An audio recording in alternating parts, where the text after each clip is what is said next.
Ladies and gentlemen, before we get started, this podcast is brought to you by Final Form Supplements. Final Form Supplements is a supplement brand with honesty labeling. So the labeling in supplements is Wild Wild West. Sometimes labels aren't honest. They have things in there that's on in there. We don't have to worry about that with Final Form Supplements. We got everything you need from protein powder, creatine, skin care, soap for your skin, handcrafted soap, and we have all kinds of things. Go to finalformsubs.com, that's SUPPS, finalformsubs.com, use promo code COACHSTRIB, all caps, no space, get 10% off your order, and make sure you like, comment, subscribe on whichever video you're watching here at Ivy Talks Podcast Network, and enjoy the show.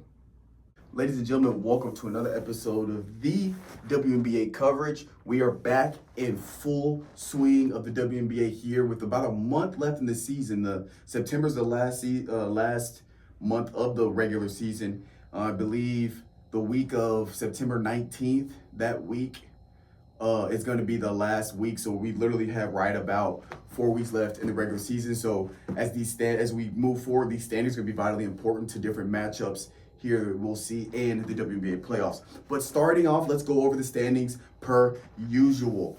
Eastern Conference, we have New York Liberty at 1, Connecticut Suns at 2, Indiana Fever at 3, Chicago Skies at 4, Atlanta Dream at 5, Washington Mystics at 6. Not much has changed since a little bit before the All-Star and Olympic break. It has pretty much been that lineup.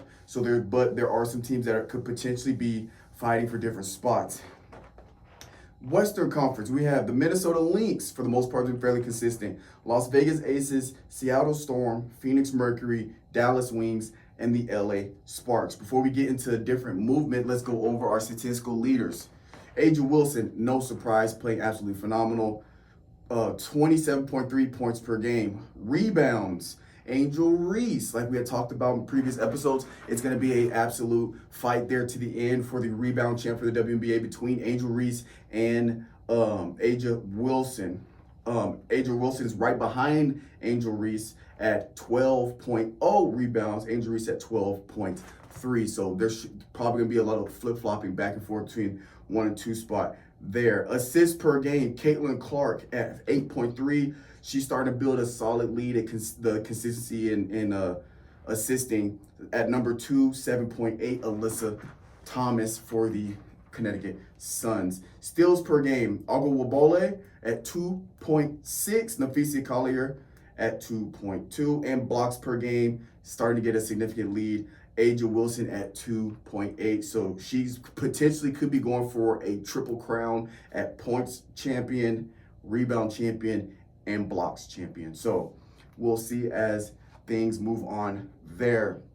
Now, out of the East, New York is starting to create a little bit of separation for itself. Connecticut Sun started the season off really, really hot. So did New York, but Connecticut Sun started off the hottest. They had a phenomenal start. They held the number 1 spot for a good minute. But it was a back and forth between New York and Connecticut. New York was dominating those head-to-head matchups in season, and now the Liberty have gotten a 4-game lead over Connecticut Suns, who are at 2. And so it's looking like that the New York Liberty are solidifying this as the number 1 spot. They've already clinched a spot in the playoffs, and most likely, I was looking, it's going to be the number 1 spot with the Connecticut Suns 4 games behind. They'd have to basically win out with New York starting to go on a losing streak for that to change. A lot would have to change. 4 games this late into the season is kind of a big gap. But good news for Connecticut Suns is that Indiana Fever, number 3, is 7 games behind Connecticut. So Connecticut Suns are probably going to stay there at that number 2 spot. There's a very, very unlikely for them to slide to the 3rd spot. But speaking of Indiana Fever, they are starting to get a little bit of separation between the Chicago Skies. We talked about all season how Chicago Skies and Indiana Fever were very close together. They were flip-flopping back and forth between spots. One would get up over the other. But Indiana is starting to get a little bit of separation there with a 2-game lead over Chicago Skies. Now in the West, again, it's all about creating cushions if you're one of those top teams. The Minnesota Lynx are creating a little bit of a small lead because we know in the West it has been very, very airtight in the 1, 2, and 3 spot. It's been a 1-game difference pretty much the whole season. We had Las Vegas Aces at the 1, we've had Minnesota Lynx at the 1, we've had Seattle Storm at the 1. We've had all these teams kind of switching around. Minnesota is starting to get a slight lead. They are 2 games above Las Vegas Aces, who are at number 2. And the Las Vegas Aces and the Storm are fighting for that number 2 spot because Aces are only 1 game ahead of Seattle Storm. But we still could see, we know Angel Wilson, Kelsey Plum, Jackie Young, the dogs they have on that Las Vegas Ace team, we know they can get hot and go on win streaks. So there is a possibility, depending on how strong the Lynx finish here out, there's a good chance that Ace could take that number 1 spot. And same with Seattle. All 3 of these teams could go on an absolute tear here in the last 4 weeks and just go on an absolute crazy win streak here to finish out the season. So we will be keeping our eye on that moving forward. Now, we have a handful of shout outs because a lot has kind of been going on this past week. So let's just start off with the shout outs. Let's go straight through them. Nafisa Collier, shout out to Nafisa Collier. She hits the 2,500 in career points mark. Shout out to her. Shout out to Angel Wilson and their win over the Los Angeles Sparks. She scores 34 points, 13 rebounds, 5 assists, and 2 blocks.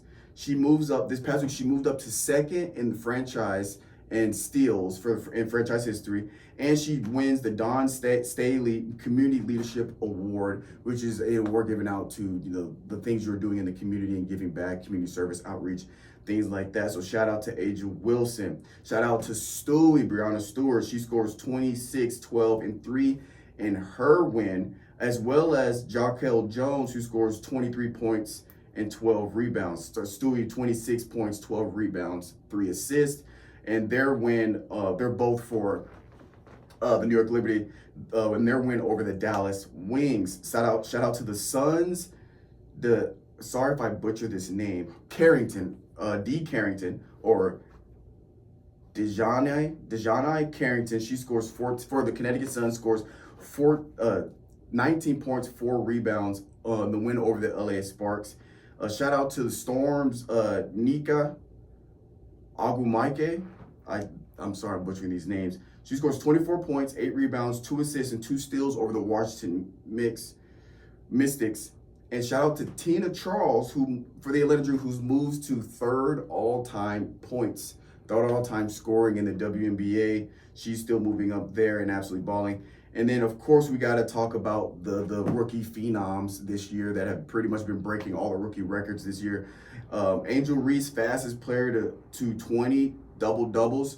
She is averaging 13.6 points and 12.3 rebounds, so she's most likely going to finish the season averaging a double-double, and she's the fastest player in WNBA history to get to 20 double-doubles. And of course, shout out Caitlin Clark, sets rookie single season assist record at 200 and I believe it was 250, maybe 255, but she sets the single season record for rookies in assist, and we still have 4 weeks left in the season. So we'll see where her stats end, her and Angel Reese's stats end here at the end of the year, see who wins Rookie of the Year and things like that. But that is going to be all for this episode of the WNBA coverage. We'll catch you guys next week.